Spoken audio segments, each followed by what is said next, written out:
You may not realize it, but the threat of a chemical emergency is all around us. Thoroughfares, large and small, transport chemicals through our towns and past our homes, and chemical emergencies do happen.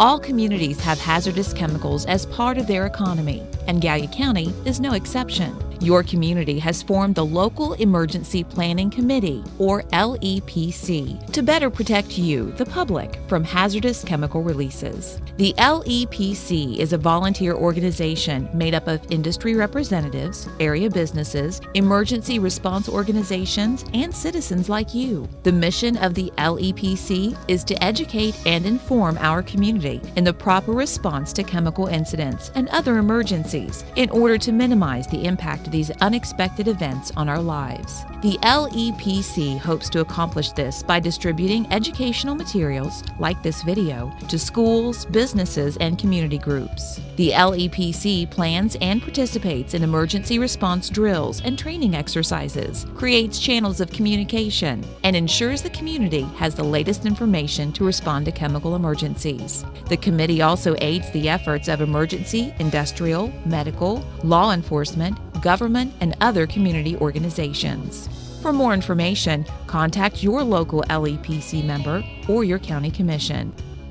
Trucks and rail cars containing hazardous materials have placards on each side that identifies its contents. In case of a chemical release, emergency response organizations use the Emergency Response Guidebook to identify its contents according to its placard number. The guidebook specifies what plan of action to take for each type of chemical, location, and weather condition. Here's an example of what goes on in the event of a chemical emergency. 1. Someone observes an accident and calls 911. 2. The dispatcher receives the call and finds the location with the 911 addressing numbering system. 3. The 911 dispatcher notifies the appropriate fire department, giving initial details and weather reports. 4. Upon arrival, the fire department will assess the severity and complexity of the situation and decide an appropriate course of action. This action may include shelter in place or evacuation. 5. The appropriate schools, businesses, and residences should monitor local media for instructions given by the incident commander. 6. Do not call 911 for information unless it's a true emergency. Please monitor local media for information. 7. Wait for an all-clear order to be given through local media. One way of receiving emergency information is through the Nixle system. This is how you subscribe to Nixle. 1. Go to nixle.com. 2. Press Register Now for residents. 3. Make a username and password and fill in your name, email, and mobile phone number if you want text message alerts. 4. After you create an account, you will need to subscribe to the feeds you are interested in receiving. If you do not complete this step, you will not receive alerts. This is what shelter in place means in your home. Bring all children and pets indoors. Close all windows and doors. Turn off heating and cooling systems and switch inlets to closed positions. Seal all gaps under doors, windows, and around window air conditioners with duct tape or wet towels. Turn off and seal vents in bathrooms and kitchens and dryers. Close all fireplace vents. Close all interior doors so that air does not circulate freely. You should move to a room that has as few windows as possible. If you live close to a possible source of hazardous material, you should assemble a shelter-in-place kit. Examples of sources are the railroad, tractor-trailers, barges, and industrial plants. In your kit, you should have a roll of plastic sheeting pre-cut to fit your windows, doors, and fireplaces, duct tape, bath towels to wet to use for sealing gaps, a battery-powered radio, a battery-powered light and extra batteries, a corded plug-in telephone, first aid kit, drinks and snacks. Don't forget your medications and food for your pets. This is what shelter in place means to your children at school. All children are brought inside and all children are moved to a secure area. The building is secured and all shelter-in-place notices are posted on the main entrances. All windows and doors are closed. All air conditioners and ventilation systems are turned off. Staff cover all windows that open and other ventilation sources such as window air conditioners with sheet plastic. Wet towels are used to seal the bottoms of doorways. A head count is done. No children will be allowed to leave. Do not go to the school expecting to pick up your child.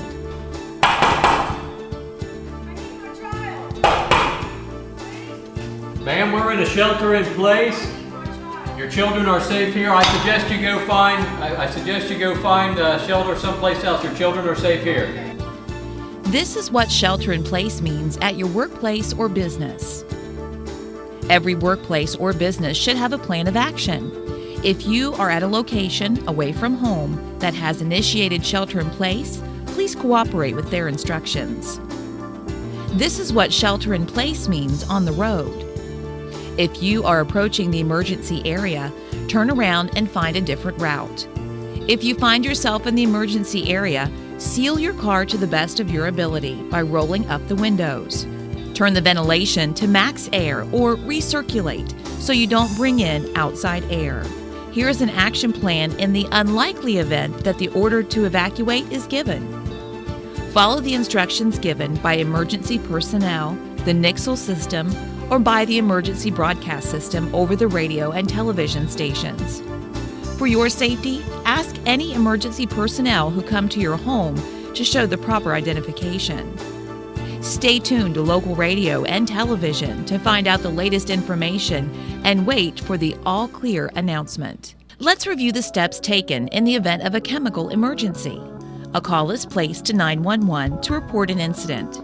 Emergency personnel respond, identify the chemical, and plan the response or action to be taken. The NICSEL system is activated if deemed necessary. The order may be given to shelter in place or to evacuate based on the incident. Listen to your local radio or television station to find out the latest information and what actions you should take. After the emergency personnel have responded, do not call 911 to get information. These lines must be open for emergency calls. Monitor local radio and television stations to find out the latest information. Remember, do not call 911 for updates. These lines must be kept open for emergencies. Do not try to pick up your child from school. Your child is safer at school. If you try to enter the school, you will compromise the safety of all the children in the school and yourself. For more information on emergency chemical procedures, please contact your local emergency services, a local LEPC member, or call the Office of Emergency Services at 740-441-2036. This video was designed to educate you in what to do during a chemical emergency. Thank you for your time and attention.